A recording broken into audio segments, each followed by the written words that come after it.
आपका एक बार फिर से घटना चक्र में हम चर्चा करेंगे नरेंद्र मोदी। अब नरेंद्र मोदी भी कटघरे में है, आरोपों के घेरे में है और जासूसी को लेकर घेरे में है। अरविंद केजरीवाल पर जो शक, संदेह, तमाम तरह के सवाल उठ रहे हैं, उससे भी बड़े सवाल कांग्रेस पार्टी और नरेंद्र मोदी के विरोधी उठा रहे हैं। सबसे पहले आपको हम दिखाते हैं कि अरुण जेटली ने इस पे आज क्या कहा, क्योंकि उन्होंने कहा है कि आखिर कांग्रेस पार्टी कर क्या रही है। देखिए, ये अपने आप में आधार ही गलत है। The premise of the question and the observation itself is incorrect. Security and protection is not snooping. पिछले कई महीनों से एक विवाद चल रहा है कि केंद्र में कांग्रेस की सरकार है। मैंने कभी इस पर टिप्पणी नहीं की, लेकिन दर्जनों लोग गिरफ्तार हो गए क्योंकि मेरा टेलीफोन ऑब्जर्वेशंस में था। उस पर तो जिन लोगों के आपने नाम लिए, उनमें से किसी को चिंता नहीं हुई। एक राज्य के होम मिनिस्टर के फोन टेप हो रहे हैं, उसमें जो कानून का उल्लंघन हुआ उसकी उनको चिंता नहीं है। लेकिन किसी महिला और उसके पिताजी कहते हैं कि हमारी रिक्वेस्ट पे उसको सुरक्षा ये दी गई, उनको इसकी शिकायत नहीं है, उसकी चिंता इनको है। ये अपने आप में जाहिर करता है कि विषय में राजनीतिक उद्देश्य है, तथ्य और आधार कम है।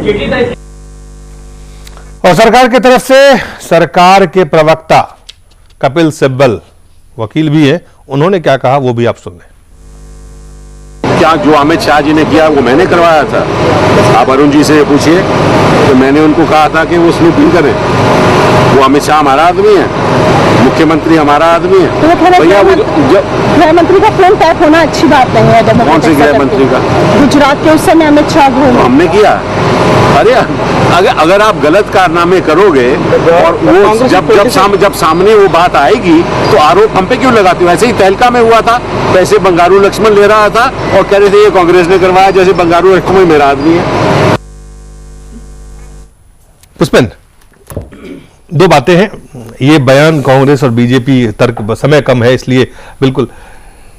लड़की के पिता कह रहे हैं कि लड़की को भी पता था और महिला आयोग से उनको महिला आयोग को भी चिट्ठी, पहले उन्होंने प्रेस को इस बाबत एक बयान स्टेटमेंट दिया था, अब उन्होंने महिला आयोग को कुछ पत्र लिख के कहा है कि इस पर जांच की जरूरत हमें नहीं है और ये हमारे माता पिता सबको, लड़की सबको पता था। लेकिन ये मसला चूंकि नरेंद्र मोदी का है तो बहुत साफ है, ये यहाँ रुकने वाला नहीं है।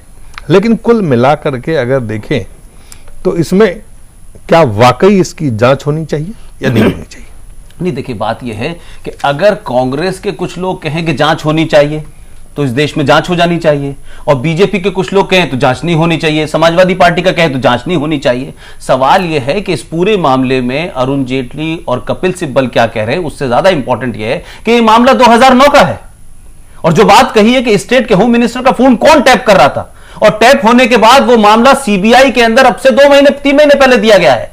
और वो जब सीडी वहां गई तो सीबीआई से किसने लीक की है और किस लिए लीक की हैं, और किस तरीके से चौतरफा जिस तरीके से कांग्रेस के लोग इसको लगे हुए हैं, सिर्फ इसलिए कि अभी हम सब देख रहे हैं कि दिल्ली से लेकर के अलवर और अलवर से लेकर चित्तौड़ तक जिस किस्म की कांग्रेस की सभाओं के अंदर हालात हैं, जिस तरीके से कांग्रेस की तरफ से हालात इतने खराब हो गए कि मायूसी है, हताशा है। 4 विधानसभा चुनाव के अंदर मोदी जिस तरीके से आगे बढ़ रहे हैं, वो लोग, पत्रकार, वो टेलीविजन के लोग जो मोदी के घोर विरोधी थे, वो लिख रहे हैं कि मोदी का जो है गांव, इस सबसे घबरा करके एक करेक्टर असैसिनेशन की कोशिश कांग्रेस कर रही है, जिसका कोई लाभ नहीं होने वाला है। लिहाजा महिला, कांग्रेस की महिला जिसको कहा जा रहा है वो नेशनल कमीशन ऑफ वुमेन की है, वो राजस्थान से कांग्रेस के टिकट पर चुनाव लड़ रही है। आप कहते हैं ऑटोनॉमस बॉडी है, तो ना तो उसकी सियासी विरोध के तौर पे आप मोदी और उसमें शाह को कहीं पकड़ नहीं पा रहे हैं। आपने फंसाने की कोशिश की राहुल गांधी ने कि मुजफ्फरनगर के दंगे उसने कराए, अब वहां उसके एमएलए छूट के आ गए, वो भी कोर्ट ने छोड़ दिया। तो आपको कोई रास्ता नहीं मिल रहा कि किस तरह से मोदी को चुनावी सियासी तौर से नरेंद्र मोदी और अमित शाह का कैरेक्टर असैसिनेशन की कोशिश है। अब ये जो कांग्रेस कर रही है चैत्य हनन, हमें नहीं लगता इससे कोई फायदा होने वाला है, क्योंकि पूरा का पूरा कानूनी तौर पर व्यवस्था के तहत देखे जाए तो जिसका सर्विलेंस हो रहा था उसको कोई शिकायत नहीं है, उसके फादर को कोई शिकायत नहीं है, तो ये जो तीसरे व्यक्ति उनका लोकस स्टैंडी क्या बनता है? क्या कोई PIL का इशू है, पब्लिक इंटरेस्ट का मामला है?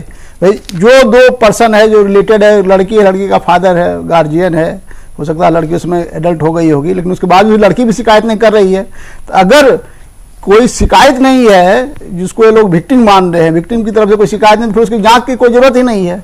तो अब जबरदस्ती आप न्यूज बनाने के लिए, खबर में लाने के लिए कि भाई उस लड़की से क्या रिश्ता था, फिर उसमें ये आ रहा है कि जैसे ही लड़की की शादी हुई उसके बाद सर्विलेंस समाप्त हो गया, मतलब कि वो शादी तक वो सर्विलेंस था। कुछ भी हो सकता है कारण, हो सकता है लड़की के बाप को लग रहा हो, लेकिन मैं कह रहा हूं जिस तरीके से ये पब्लिक पे लाया है, छोटी सी बात कह रहा हूं कि जो इस देश में एक वृद्ध महिला जिसका नाम है अरुणा राय, वो चिल्ला चिल्ला के टेलीविजन पे कह रही है कि मेरे टेलीफोन टैप हो रहे हैं, मेरे ऊपर सर्वेलेंस हो रहा है, वो कांग्रेस के किसी नेता को दिल्ली में नजर नहीं आ रहा।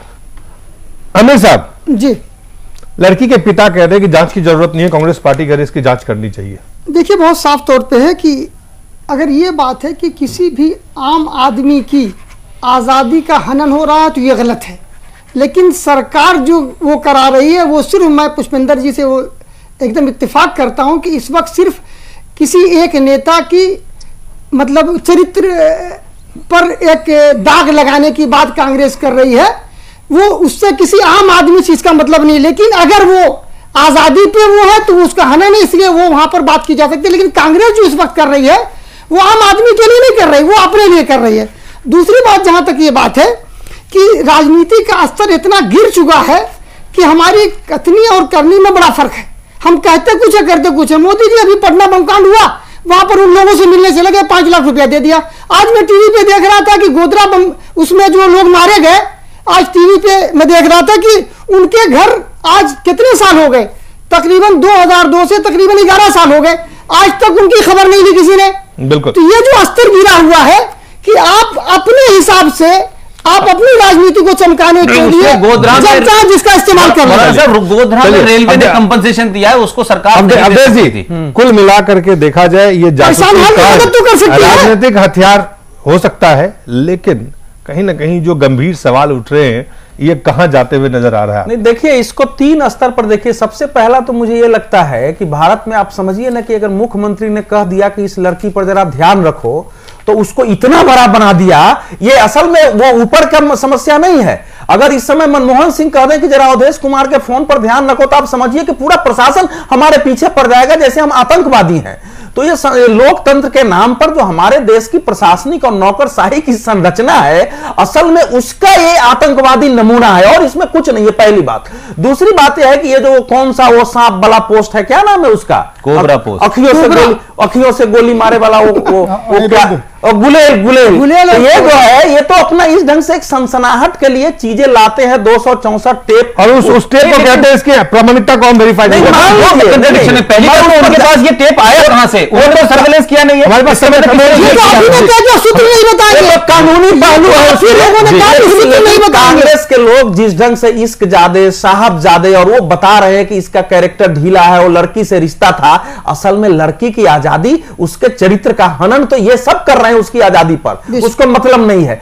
तीसरी बात यह है कि अगर इतने ही थे तो अभिषेक मनु सिंघवी का तो सीडी सब जगह चल गया, जरा उसकी भी कांग्रेस अगर जांच करवा लेती, उसके लिए महिला आंदोलन नहीं हुआ, तो उसके लिए कोई महिला आंदोलन नहीं हुआ, कुछ नहीं हुआ। उसने भी यही है कि हमारे देश में ना एक बस 2 पंक्ति से कि दुशासन ने भी किया होगा नहीं दूसरा कोई चीरहरण, तुमने तो चीरहरण को ही बना लिया चरित्र अपना। ये हमारी भारतीय राजनीति आज की बहुत बहुत धन्यवाद आमिर साहब, पुष्पेंद्र जी और उपेंद्र जी, और आप सब लोगों का बहुत बहुत धन्यवाद।